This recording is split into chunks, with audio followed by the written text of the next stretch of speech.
un par de minutos para comentaros que trabajo en el CIEMAT, que el CIEMAT es el Centro de Investigaciones Energéticas, Medioambientales y Tecnológicas, y que es un organismo público de investigación y se centra principalmente pues, en el área de las energías, y deciros pues, que actualmente pues, trabajamos los distintos grupos pues, en los distintos tipos de generación de energía, pues desde fisión, energías renovables, fusión, termonuclear, etcétera. Actualmente la plantilla está alrededor de los 1.300 trabajadores y somos, como os comentaba, un organismo público de investigación que en esta legislatura dependemos del Mineco, y la que viene pues no sabemos muy bien.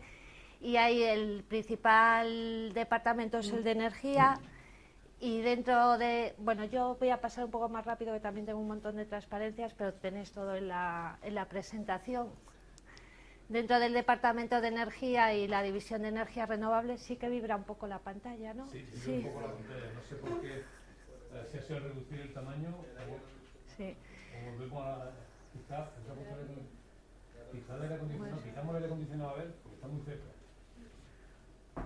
De hecho, el aire acondicionado no es necesario, ¿no? Hace más bien calor que... Hace más bien calor. ¿Podemos apagar el aire acondicionado entonces?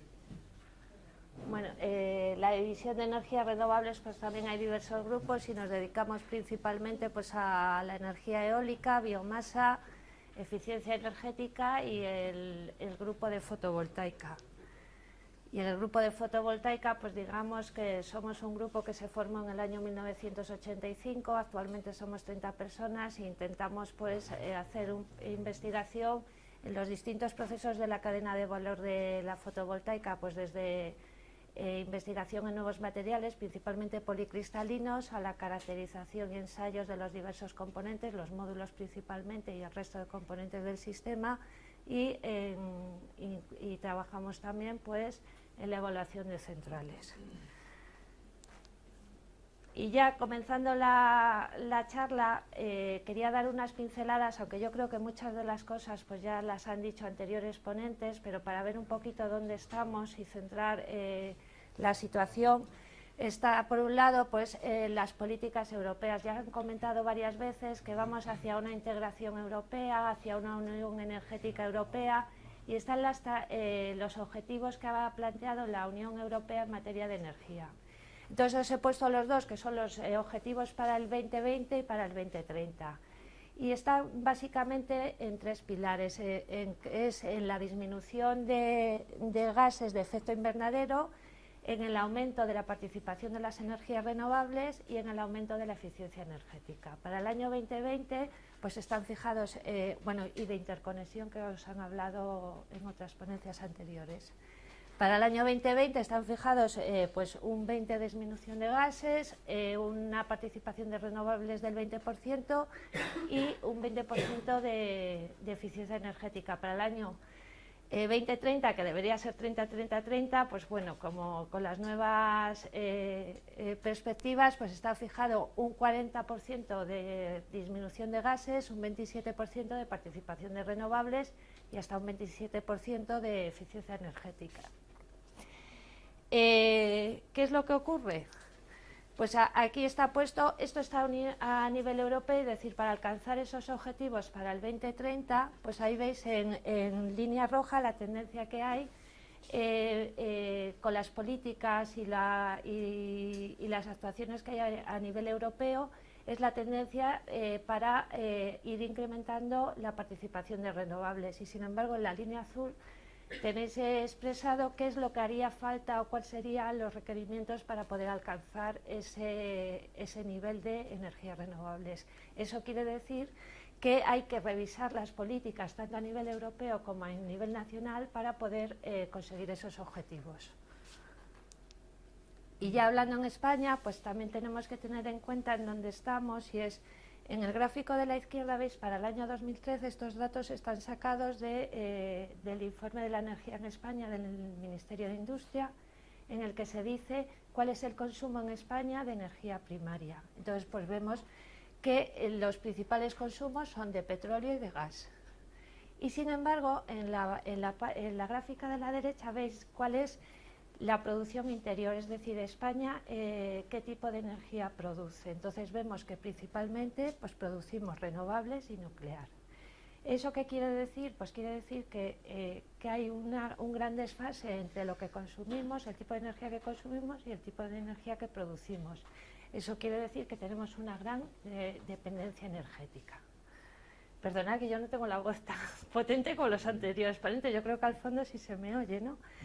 Entonces, actualmente por la dependencia energética está alrededor del 70%. Deciros que en los últimos años esa dependencia energética ha ido disminuyendo. Hace 10 años la dependencia era alrededor del 80%. Ahí tenéis unas gráficas más en las que se ve también para el año 2013 cuál ha sido la cobertura energética en España a lo largo del año del 2013. Y bueno, ahí vemos pues que, tal como os han explicado antes, la eólica tiene una participación bastante importante y bueno, ahí está por ahí fotovoltaica, que está en un 3%, pero para nosotros ha sido pues, un gran hito. Un gran hito que se ve en la gráfica de ahí de la derecha, en el cual veis para cada año cómo la cobertura mensual de fotovoltaico ha ido aumentando. O sea, es decir, cada vez hay más instalaciones fotovoltaicas y la producción fotovoltaica pues, ha tenido un ritmo considerable de progresión. ¿Qué es la energía solar fotovoltaica? La energía solar fotovoltaica, así dicho muy básicamente, es la transformación directa de la energía solar en electricidad. Y eso se produce, bueno, quería deciros que las principales ventajas de la energía solar fotovoltaica la primera es que es modular, por eso hemos puesto del microvatio al gigavatio. Es decir, con paneles fotovoltaicos puedes diseñar una instalación desde 100 vatios y añades otro módulo y tienes 200 vatios y puedes generar y hacer centrales de la potencia que necesites. Luego, además, tiene otra cosa muy importante, es que se genera donde se produce. Es decir, en el diseño de una central fotovoltaica no se necesita, en algunos casos, ni transporte ni demás tipo de infraestructura necesaria. Y luego, además, otra cosa que veremos más adelante para unos tipos de aplicación es que es fácilmente integrable en edificios. En cuanto a los inconvenientes, pues los inconvenientes, el principal es que produce cuando hay radiación, y la radiación solar pues tiene unos ciclos que son conocidos, que es día y noche. Durante la noche los paneles no producen y depende también de las condiciones. En los días nublados tampoco produce. Y luego, además, pues necesita espacio, es decir, para generar 150 vatios, pues necesitamos 1 metro cuadrado de panel fotovoltaico. Es decir, una de las dificultades que tiene cuando uno instala una central fotovoltaica es que es el espacio que se necesita. ¿Cómo se genera electricidad en una célula fotovoltaica? Pues gracias al efecto fotovoltaico. El efecto fotovoltaico es la radiación solar está compuesta de unas partículas que tienen energía, que son los fotones, que cuando inciden sobre determinados materiales semiconductores, esa energía del fotón es capaz de arrancar un electrón asociado a un átomo, y si somos capaces de crear una diferencia de potencial, se crea una corriente eléctrica. Y aquí tenéis la carta de presentación de una célula fotovoltaica, que es lo que llamamos la curva VI. Es decir, una célula solar, cuando está en circuito abierto, da el máximo voltaje, que es lo que nosotros llamamos el voltaje de circuito abierto. Y cuando cortocircuitamos la célula, que el voltaje es 0, tenemos la corriente máxima que es capaz de dar la célula, que es lo que se llama la corriente de cortocircuito. Ahora, sin embargo, cuando está en operación, está trabajando en lo que llamamos el punto de máxima potencia, que es lo que determina la potencia de la célula solar. Y luego, la producción fotovoltaica depende de la cantidad de radiación que llegue, es decir, a mayor radiación, mayor potencia. y también depende de la temperatura ambiente. Y ahí tenéis que cuanto menor es la temperatura, mayor es la potencia del módulo. Entonces tenemos que jugar con esos dos variables. Tenemos la célula solar son unas obleas muy finitas en los módulos convencionales, que ahora veremos más adelante, y por sí sola no podría constituir el módulo, sino tenemos que darle un soporte que le haga, que le dé robustez. Entonces, los módulos fotovoltaicos comerciales que veis ahí, lo que están compuestos son de las células que están conectadas. Las células se conectan en serie o en paralelo para obtener mayor voltaje o mayor corriente, y una vez que están conectadas se encapsulan en un polímero, que normalmente es el etilvinilacetato, el EVA, para darle rigidez al módulo. Entonces, las células se encapsulan laminando ese polímero, y luego lo que se le da más robustez es añadiendo un marco metálico, la caja de conexiones, y normalmente lleva un vidrio, bueno, normalmente siempre lleva un vidrio en la parte frontal y otro polímero en la parte trasera, que normalmente es Tedlar. Ahí tenéis las distintas capas y al final lo que se tienen son los módulos comerciales. A su vez, los módulos comerciales se pueden conectar en serie o en paralelo para obtener pues, los valores de corriente y voltaje para la instalación determinada.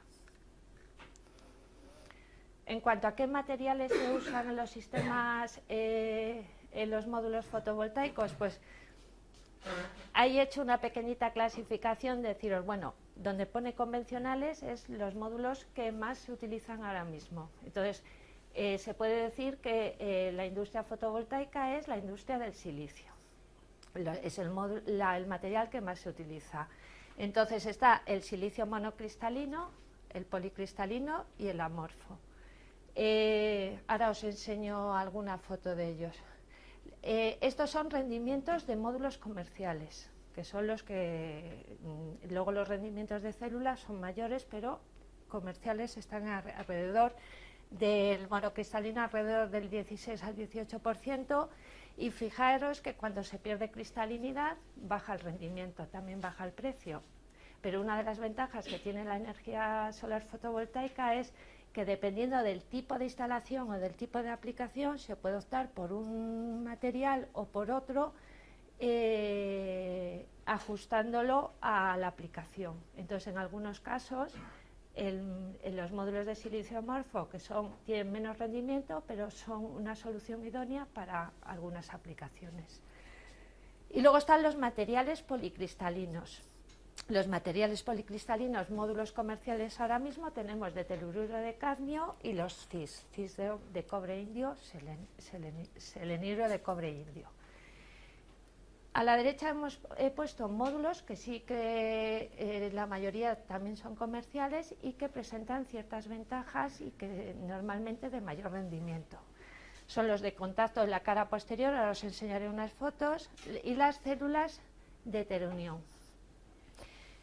Y las últimas que hay son las células orgánicas, que son de muy reciente aparición, pero que a fecha de hoy todavía no son comerciales. Y luego he puesto abajo lo que llaman las tecnologías de concentración, es decir, puedes utilizar células fotovoltaicas en vez de en condiciones de luz normal, puedes concentrar la luz solar y obtener lo que se llama las tecnologías de concentración, pero yo no voy a hablar de ellas en esta charla. Bueno, ahí tenéis las fotos. Arriba tenéis el monocristalino y el policristalino. Los dos son silicio, pero la técnica de producción, en una se crece el monocristal y en la de abajo, pues, la técnica de producción es obtener policristal.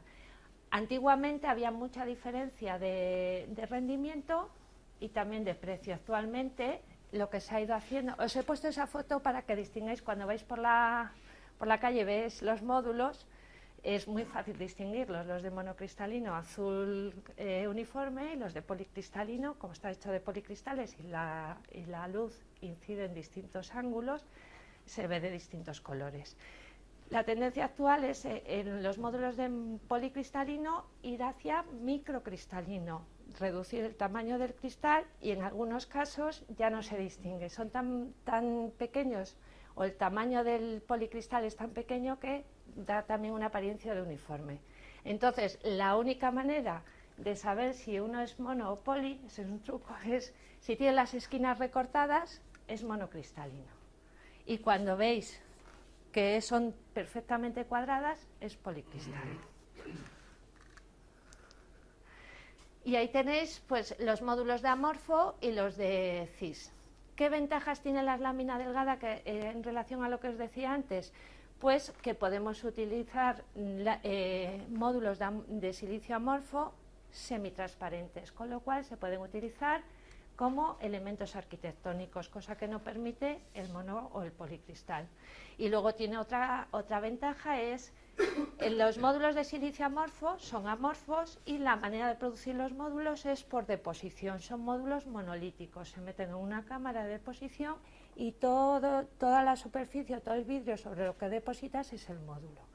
Con lo cual, si en vez de depositarlo sobre un vidrio, lo depositas sobre un material plástico, puedes obtener módulos flexibles.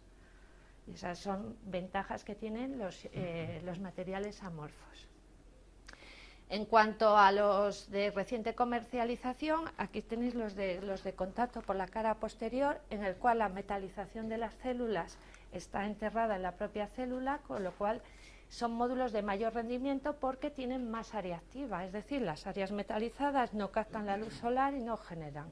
En este caso, para una misma área de célula tenemos mayor rendimiento. Tenemos los módulos bifaciales. Los módulos bifaciales son módulos que hace 30 años ya estaban en el mercado, pero se descartaron. ¿Por qué? Porque era muy caro el producir la célula monocristalina. Al bajar el precio ha vuelto a tener mucho interés. Los módulos bifaciales en realidad son dos células pegadas, de tal manera que la frontal recibe la luz como un módulo convencional, y en la parte trasera, si por ejemplo está sobre una superficie blanca o reflectante, puede captar también energía y producir. Como antes era muy caro la célula, pues no se utilizaba. Ahora, al bajar el precio, en algunas, por ejemplo, en pasillos, corredores, bóvedas, puede ser interesante pues para aumentar un 10 o un 15% la producción. Y bueno, ahí tenéis un módulo de heterunión, que es que no se aprecia muy bien en la foto. Este módulo de heterunión lo que hace es combinar una célula cristalina normal y luego se le deposita una fina capa de amorfo encima. Entonces, como los materiales fotovoltaicos son espectralmente sensibles, es decir, que dependiendo de la longitud de onda del espectro, genera más o menos. Entonces, este módulo lo que combina es las dos tecnologías y hace que el conjunto aproveche más el espectro solar, sobre todo en la zona del ultravioleta, que es más sensible el amorfo. Respecto a cómo diseñar un sistema fotovoltaico, pues hay dos concepciones. Una es decir, los módulos fotovoltaicos generan cuando hay radiación solar. Entonces lo que puedo hacer es decir, solo producir cuando hay radiación. Eso es lo que se llama la conexión a red. Conecto los paneles a la red eléctrica y cuando genera lo inyecta. Sin embargo, hay otros tipos de aplicaciones en los cuales, bien sea porque la fotovoltaica sea la única generación o por la localización del sistema, en ese caso tenemos los sistemas autónomos, aislados, no conectados a red, se llama de distintas maneras. En ese caso sí que necesito meter un sistema de acumulación que me acumule la energía que producen los paneles en los periodos de radiación y me lo suministre cuando no la haya. El ejemplo más claro es, por ejemplo, lo que se llama un Solar Home System, es decir, imaginaros una casa que solo tenga fotovoltaica. Entonces, una de las aplicaciones o uno de los consumos son las bombillas, es un ejemplo muy claro. Entonces, ¿cuándo se produce energía? Cuando hay horas de sol. ¿Cuándo necesito encender las bombillas? De noche. Entonces necesito meter un sistema que me acumule la energía y me la suministre cuando las cargas lo necesiten. En un sistema fotovoltaico autónomo, por lo tanto, aparte del generador de los módulos fotovoltaicos, necesito incluir una batería. Si los consumos son de continua, van directamente, y si los consumos son de alterna, tengo que introducir también un inversor. En los sistemas conectados a red, el sistema parece más sencillo, aunque luego en realidad no es.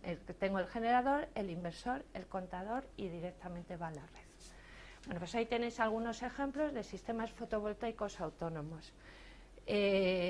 Los que se llaman profesionales, que principalmente pues son los satélites, repetidores de televisión y de telefonía móvil, y faros, por ejemplo. Entonces, comentaros también que la energía solar fotovoltaica, el primer gran salto que tuvo fue cuando empezó la carrera espacial para los satélites. Imaginaros, había que lanzar satélites al espacio, en el cual cada gramo de peso cuenta, pero necesitaba un sistema que suministrara electricidad. Entonces había que buscar algo que generase electricidad, y la manera más viable que vieron fue utilizar paneles fotovoltaicos. Deciros también que los satélites llevaban como paneles fotovoltaicos un material que se sigue llamando arsenuro de galio.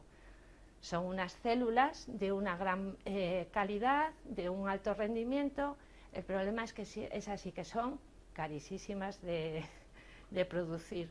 ¿Qué pasó? Cuando se pensó que si la energía solar fotovoltaica valía para alimentar satélites, se podría hacer en aplicaciones terrestres, hubo que buscar un material que no resultara tan caro. Y os estoy hablando de los años 80, en que ya veréis que el precio del silicio ya era caro. Ahí es cuando empezó la tecnología del silicio, pero las primeras células fueron de arsenuro de galio.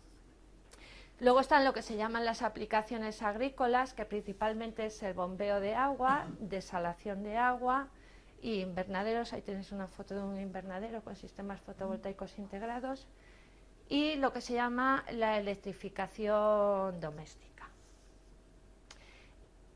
Un comentario a todo esto: aparte de todo esto que hablamos de la integración de energía y de la contribución a los objetivos europeos, también quería decir que en el mundo se estima que hay alrededor de 2.000 millones de personas que no tienen acceso a ningún tipo de electricidad. O sea, ya no estamos hablando ni de reducir precios, ni de integración, ni demás, sino estamos hablando de suministro de electricidad. Y en ese caso el Banco Mundial, bueno, antes se hablaba de 2.000 millones, el Banco Mundial ha dicho recientemente que es un 20% de la población. Entonces, en este caso, ya sea renovables o ya sea cualquier otro tipo de suministro, puede ser una buena opción para solventar ese problema. Entonces, también comentaros que en los años 80 toda la investigación y todos los sistemas fotovoltaicos eran, el 100% eran sistemas fotovoltaicos autónomos, es decir, intentar paliar la situación del no acceso a la electricidad. Pues ya no estamos hablando si es más barato o más caro, es tener electricidad o no tener. En cuanto a los sistemas conectados a red, pues tenemos las grandes centrales fotovoltaicas, y lo que viene ahora, el siguiente paso, es la integración de centrales fotovoltaicas en espacios muertos. Por ejemplo, grandes superficies, aparcamientos y demás. Hace unos 15 años se hizo un estudio en la ciudad de Madrid, y se intentó calcular los tejados que había principalmente en grandes edificios como ministerios, bloques de oficinas. Esos tejados son zonas muertas, que se llaman. Entonces se hizo pues el estudio de decir, bueno, y si ponemos paneles fotovoltaicos en esos tejados, pues sorprendentemente el resultado era que se podía reducir un 35% pues, el consumo de esos edificios en los cuales estaba se estaban instalando los paneles, con lo cual quiero decir que desde el nivel de vista legislativo y de oportunidad, este tipo de instalaciones a corto y medio plazo pues también están resultando muy interesantes. Y en cuanto a instalaciones más pequeñas, está el autoconsumo, que he hablado, yo intentaré luego comentaros un poquito más, e incluso la recarga de vehículos eléctricos. ¿Eso a qué vino? Vino pues que antes de la crisis había un gran plan que se llamaba el Plan Movele, en el que se pretendía que hubiera para el año, me parece que era 2015, o sea, este año, 2 millones de vehículos eléctricos en España. Ese plan pues ha venido abajo por lo que todos sabéis de temas de la crisis. Pero en ese caso, imaginaros si hay 2 millones de vehículos eléctricos, esos vehículos eléctricos necesitan puntos de recarga, es decir, aunque tú tengas tu punto de recarga en casa, pues son coches con una autonomía reducida. Entonces pues se empezó a pensar también que podría ser una buena aplicación. Sistemas fotovoltaicos, pues también oiréis hablar, los hay fijos o orientables. Fijo quiere decir que el panel se instala y en una orientación determinada y ahí va a funcionar. Y luego están los que están instalados como estos dos primeros. Y luego están los orientables. Los paneles están conectados a estructuras que se orientan al sol. Entonces, en ese caso se maximiza la producción. Es decir, un panel fijo y el sol sale y a lo largo del día no produce lo mismo. Sin embargo, si yo lo monto en un seguidor solar y el panel está continuamente siguiendo la trayectoria del sol, con lo cual se maximiza la producción. Es más caro, pero depende de la instalación. En grandes instalaciones, pues ese aumento de producción puede compensar el gasto de la instalación de los seguidores. Y ahí os pongo las también de concentración, los paneles sin concentración, que son los que estamos tratando ahora más, pero se pueden poner ciertos elementos que hagan que concentren la luz, pues que va desde lentes de Fresnel a espejos laterales, y entonces hablamos de baja a alta concentración. Y os pongo también pues una cosa que también de aquí a corto o medio plazo va a ser, vamos a oír hablar mucho de ellos, que es la integración a edificios. Es decir, integrar el panel fotovoltaico como un elemento más constructivo. ¿Cómo lo podemos integrar? Pues desde, como veis ahí arriba, en ventanas, techos, con cierto grado de semitransparencia. O podemos integrar el panel en sustitución de tejas en los tejados fotovoltaicos, o aquí veis una fachada. Es decir, hay muchas opciones en las cuales se pueden aplicar este tipo de sistemas. Y bueno, ahora ya, una vez vistas las aplicaciones, vamos a ver cómo está el tema a nivel mundial. La EPIA, que es la Asociación de Fabricantes Europeos de Fotovoltaica, ha presentado esta gráfica y bueno, la buena noticia es que a lo largo de los años la potencia fotovoltaica va incrementándose, cada vez hay más instalaciones fotovoltaicas. La potencia acumulada al año 2013 está en alrededor de 136 gigavatios, pero deciros que ha aumentado un 35% respecto al año 2012. Y esto es lo que se instala cada año. Entonces, en el año 2013 se han instalado cerca de 37 gigavatios y la previsión para el año 2014, que saldrán los resultados en breve, es de 55, es decir, un aumento muy significativo. Deciros que aquí, entre el año 2008 y 2009, veis que Europa es el azul, pues decir que España era el primero en instalación. Y ahora veréis los datos donde nos hemos quedado.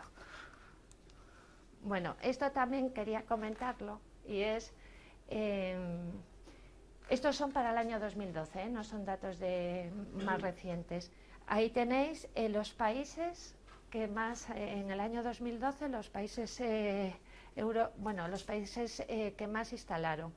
Alemania sigue siendo el número 1, desde hace 20 años Alemania encabeza el ranking de instalaciones de fotovoltaica. España hemos caído al puesto sexto cuando en los últimos, bueno, hemos estado años que incluso hubo un año que superamos a Alemania, pero siempre hemos estado tercero o cuarto, pero estamos cayendo y cuando salgan las del 2013, pues no sé ni siquiera si vamos a salir en la lista. Y hay países, pues la República Checa, y que han entrado y que tienen grandes planes. Italia, pues Italia está siguiendo ahora lo que pasó en España. Ha habido el boom de la fotovoltaica ahora allí, a través de las tarifas subvencionadas y demás, y bueno, vamos a ver si dentro de 2 o 3 años caerá también. Y luego quería llamaros la atención también, ahí tenéis los fabricantes, en el año 2012, los principales fabricantes de paneles. La mayoría son chinos. Entonces, aparte de que estos 10 fabricantes producen el 50% de los gigavatios que se instalan, la inmensa mayoría son chinos. Pero bueno, algo siempre podemos hacer. Bueno, y esta es la situación en España, fijaros. Aquí es cuando luego tenéis luego esto se corresponde con las fases legislativas en relación a la energía solar fotovoltaica que ha habido. Entonces, ahí veis que en el año 2008 tenemos instalados ahora alrededor de 4 gigavatios en España, de los cuales 3 gigavatios se instalaron en el año 2008. O sea, eso fue la... Entonces, yo lo que comentamos muy a menudo es que en España hemos muerto de éxito. Pero bueno, habrá que reconducir la situación. De 2,7 gigavatios, en el 2012 se instalaron 200 megavatios y en el año 2013 se han instalado 122 megavatios. Esa es la situación que tenemos ahora mismo en el país. Deciros que con lo que hay acumulado, estamos alrededor del 3% de la demanda nacional. Y también pues llamaros la atención sobre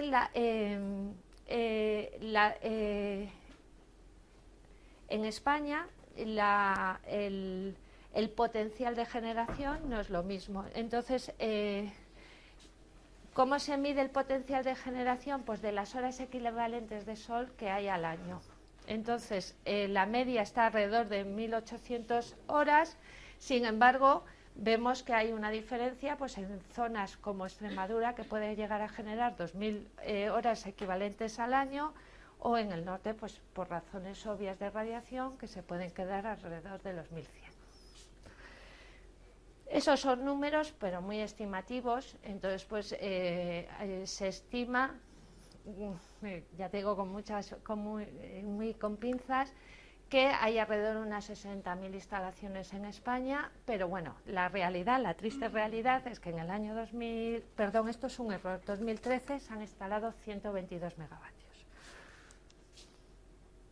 ¿Qué opciones de futuro hay a partir de ahora? Pues bueno, por un lado están las grandes centrales, se están diseñando ya centrales hasta de 200 megavatios que puedan competir en el mercado libre, y luego está el tema del autoconsumo.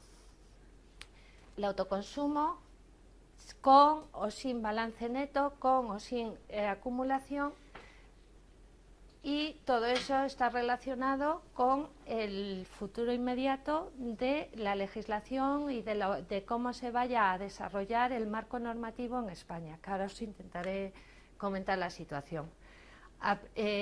También hay un mercado bastante grande para las aplicaciones agrícolas y ganaderas, las aplicaciones industriales, y luego ya pues todo el tema de las microredes, Smart City, Smart Grid y demás. El autoconsumo, pues el autoconsumo, intentaré explicaros. El autoconsumo es una nueva concepción de hacer instalaciones fotovoltaicas. Son pequeñas instalaciones y son para, bueno, pues para autoconsumo, por ejemplo, en una vivienda. Entonces, la idea es instalar paneles fotovoltaicos de tal manera que, y seguir conectados a la red convencional, de tal manera que lo que produzcan los paneles sirva de autoconsumo. Cuando no tengas producción fotovoltaica, pues tienes la red convencional. Pero puedes ir a dar un paso más, y es decir, en periodos excedentes tú puedes producir más o en determinados momentos producir más de lo que consumes. Entonces la idea es volcar a la red ese excedente de producción. Y luego negociar o hacer un protocolo en el cual ese excedente pues te sea rebajado de tu consumo posterior. La idea es como pagar con mortadelos, es decir, tú generas unos kilovatios hora que inyectas a la red y que te puedas revertir de alguna manera. Las grandes centrales, lamento que no sé, esta me parece que es una que está en Estados Unidos, no tengo aquí la referencia. Esta sí que es una planta solar de fotovatio, que creo que se va a instalar, que está en Alemania. Esta es una española, que bueno, es una de las pioneras, que es la planta de Milagro, que está basada en una filosofía de lo que se llamaba la granja fotovoltaica. Es decir, son cada uno de los seguidores que veis es de un propietario y se hacía una especie de cooperativa. Esta planta está en Navarra y tiene una potencia total de 10 megavatios y corresponden a 750 propietarios. Y luego quería hablaros un poquito de la paridad de red, que era el objetivo de esta charla. La paridad de red se define como en el momento en el que una fuente de generación es capaz de producir electricidad a un coste inferior al precio generalista de compra de esa electricidad. Sin embargo, cuando se habla de paridad de red, normalmente se refiere a generación renovable, principalmente pues, o eólica o fotovoltaica. ¿Qué tiene de importancia la paridad de red? Pues cuando una tecnología alcanza la paridad de red, pues es un punto de inflexión, es decir, al alcanzar la paridad de red hace que esa tecnología pueda desarrollarse mucho más rápidamente. Además, porque entra en competencia directa con las energías convencionales. Y al aumentar esa participación, pues puede influir o puede aportar en un porcentaje mayor en el mix energético de generación. ¿De qué depende de que una tecnología, en este caso la fotovoltaica, consiga la paridad de red? Pues principalmente en que reduzca costes. ¿Y cómo se puede reducir costes en fotovoltaica? Pues de varias maneras. A través de la I+D y de los avances tecnológicos y reducir los costes de fabricación y lo que se llama economía de escala. ¿Cómo se puede reducir costes a través de la tecnología? Pues mejorando, bien a través de nuevos materiales o bien mejorando los materiales convencionales, el mecanismo de producción y aumentar el rendimiento. Para aumentar el rendimiento de los módulos fotovoltaicos es aumentar el rendimiento de la célula. Esta es la carta, estas gráficas las publica el NREL, que es el laboratorio de energías renovables norteamericano, y habla de el rendimiento de células. Entonces están puestos, pues en azul están los materiales monocristalinos, en verde los de lámina delgada. Bueno, los rojos son los que van a venir, que normalmente cuando están aquí solo están en células y están en laboratorio, y luego tenéis las de multiunión y demás. Si os fijáis, desde los años 80 a la actualidad, Los materiales monocristalinos pues han subido en algunos casos bastante, son materiales convencionales que se conocían, pero han tenido un recorrido de aumento de eficiencia bastante grande.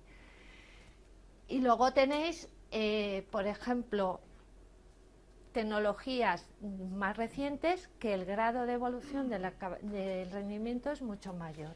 Es decir, esto quiere decir que yo os pongo el ejemplo del monocristalino. Monocristalino, que digamos que es la tecnología más eficiente, en los años 80 estábamos alrededor del 7, el 8, el 10% de rendimiento. Y ahí ahora los módulos convencionales, como os comentaba, de contacto posterior están alrededor del 20 o el 21%. Ese aumento de rendimiento hace que se reduzca el coste. Eso en cuanto a tecnología.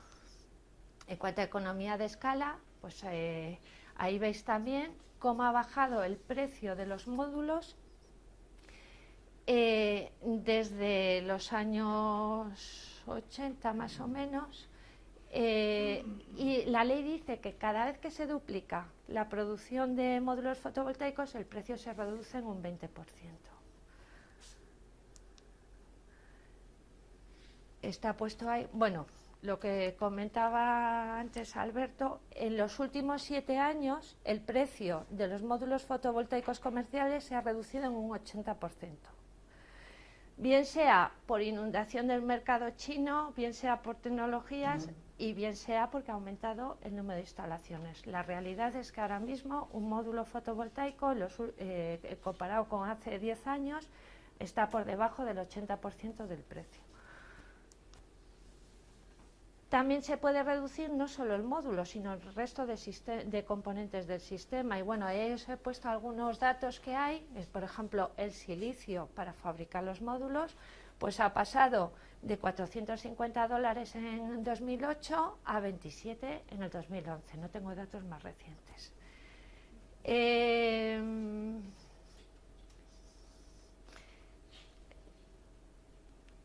Las células solares de silicio cristalino, bueno, ahí está desde 1977, pero es lo que comentaba. Los módulos han bajado un 80%.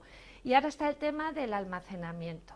El almacenamiento de la energía, como está visto que a corto y a medio plazo los sistemas fotovoltaicos van a llevar a almacenamiento, ahora se está centrando el interés en los sistemas de baterías. Entonces, este dato es de un estudio de este año del Deutsche Bank, en el que dice que seguramente el almacenamiento de energía va a pasar de los 14 céntimos del kilovatio a 2 céntimos en los próximos 5 años. Y dice que si se consigue esa bajada, el precio de los sistemas fotovoltaicos va a bajar también alrededor de un 30%. Con lo cual, pero estos son datos también para tomar un poco con pinzas. Estos datos sí que están hechos por EPIA, y en los cuales se habla también de una previsión de los costes de los sistemas de aquí al año 2022. Entonces se está viendo que los costes van a reducir en todas las aplicaciones, desde las grandes centrales a las aplicaciones industriales, comerciales y pequeños sistemas domésticos.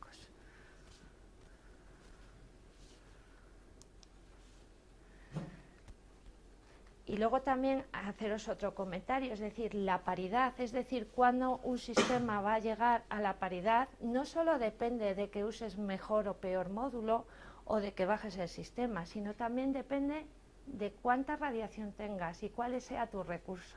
Entonces, esto es un mapa europeo en el que habla de la radiación, es decir, el recurso para producir fotovoltaica. Y bueno, aquí está España, que más coloradillo no puede estar. Es decir, tenemos, claro, en el sur de Europa tenemos el recurso el recurso solar es más favorable para la energía solar fotovoltaica, España, Italia y Grecia. Bueno, los PICs, ¿no? Entonces, eso también puede ayudar a llegar a la paridad de red. También quería deciros que cuando se habla de paridad de red, habéis visto que pone la definición cuando se alcanza el coste. La paridad de red no es una cosa, no es un bloque, ni es una sola, no solo es un número. La paridad de red se puede conseguir en distintas situaciones. Entonces, hay paridad de red, por ejemplo, se puede conseguir en un punto de consumo aislado. Un ejemplo es una señal de carretera. Sabéis que ahora en las señales de carretera tienen una iluminación. Entonces, esa luz que hay que alimentarla. Entonces, tienes dos opciones. Una es poner un pequeño panel fotovoltaico que te alimente la luz, o traer la red eléctrica hasta ese sitio para alimentarlo. Entonces, en algunos sitios está cerca, pero en otros sitios el coste sería muy caro. Entonces, en ese ejemplo, pues la paridad de red como que se consigue rápidamente, porque el coste es mucho mayor. Y luego podemos hablar de paridad de red también, pues hablando del coste total del suministro o del coste de generación. Es decir, se puede conseguir la paridad de red cuando esto está muy relacionado con los temas de autoconsumo, es decir, cuando mi coste de autoproducción sea menor del coste total que me pueda conseguir el suministro, en el cual entra la generación, los transportes y la distribución. Y luego ya la paridad de red ya es más contundente, sería cuando el coste de la producción sea menor que el coste de generación del sistema eléctrico.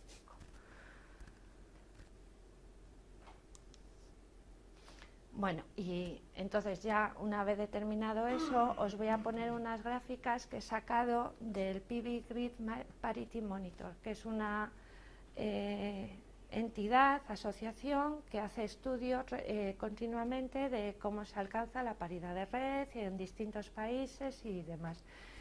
Lo podéis consultar poniendo la misma página web. Entonces ellos hacen estudios y entonces consideran tres tipos. Para pequeñas instalaciones de menos de 3 kilovatios, en el cual en España, Alemania e Italia se consigue la paridad de red para ese tipo de instalaciones. Y luego hace estudios para instalaciones de hasta 30 kilovatios y a gran escala 50 kilovatios. En el caso de hasta 30 kilovatios, pues veis, también entra España, Italia y Alemania en algunos casos, y en grandes centrales, pues está ahí Chile, por lo que comentabas tú de los costes y demás. Pero aquí sí que quiero hacer un comentario, y es que conseguir la paridad de red no quiere decir que no se necesite apoyo. Entonces, otra idea que yo creo que ya han transmitido otros ponentes es que en el caso de la energía solar fotovoltaica siga desarrollándose, se necesita, por un lado, ayudas, que ahora veremos cómo pueden ser, y se necesita un marco legislativo estable, es decir, un marco normativo estable. Actualmente hay una incertidumbre legislativa en relación a la energía solar fotovoltaica por lo que ha ocurrido con las instalaciones que están ya en operación y la incertidumbre que hay hacia nuevas instalaciones como pueda ser el autoconsumo. Y luego, por otro lado, esa inestabilidad legislativa o normativa hace que ahora mismo muchos inversores se planteen el invertir en este tipo de instalaciones. Es decir, porque no hay una estabilidad y además no hay una normativa que te garantice unas condiciones a medio plazo. Y luego hace falta en muchos casos, para llegar a la paridad o para completar la paridad, pues ciertas políticas de incentivos. Aquí viene resumido, que también veis, está sacado de la página de UNEF, que UNEF es la Unión de Fabricantes Españoles de Fotovoltaica, cómo ha ido evolucionando el marco normativo y de incentivos en el sistema fotovoltaico. Entonces,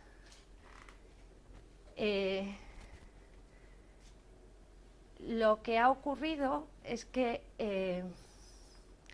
desde el 2007 hasta la fecha de hoy ha habido una reducción muy drástica tanto de los incentivos como de las condiciones para operación de estas centrales. Entonces, hasta el año 2008-2009 se estaba trabajando en un esquema de feed-in tariff, en el cual se subvencionaba cada kilovatio hora producido a un precio, y tal como comentabas tú, pues lo que hubo fue un desbordamiento, es decir, no hubo un coto a las instalaciones aprobadas, y fue cuando se instalaron los 3 gigavatios y aquello se desbordó, y entonces se empezó a poner restricciones a esas subvenciones. Entonces, pues se empezó a introducir el cupo, es decir, que solo se iban a autorizar un número determinado de instalaciones por año. Se empezó a introducir una limitación horaria, es decir, si tú tienes una central fotovoltaica y tienes 2000 horas de producción al año, se puso una limitación en el cual limitaba el incentivo pues a un número determinado de horas. Y luego ese número de horas se fue disminuyendo, y luego además hubo una aplicación con carácter retroactivo de las ayudas concedidas, con lo cual la situación ahora es bastante caótica. Y además a eso se añade que se está pendiente de la legislación para autoconsumo. Entonces está el tema del autoconsumo instantáneo, y no está delimitado las condiciones de producción. Con lo cual todo esto hace que ahora mismo pues ni pueda haber mayores instalaciones, y los inversores están en una situación pues nada convencidos de poder, estoy hablando en España, de poder apostar por este tipo de tecnología. Entonces, ¿cómo se podría revertir esa situación? Pues aquí os pongo un ejemplo de...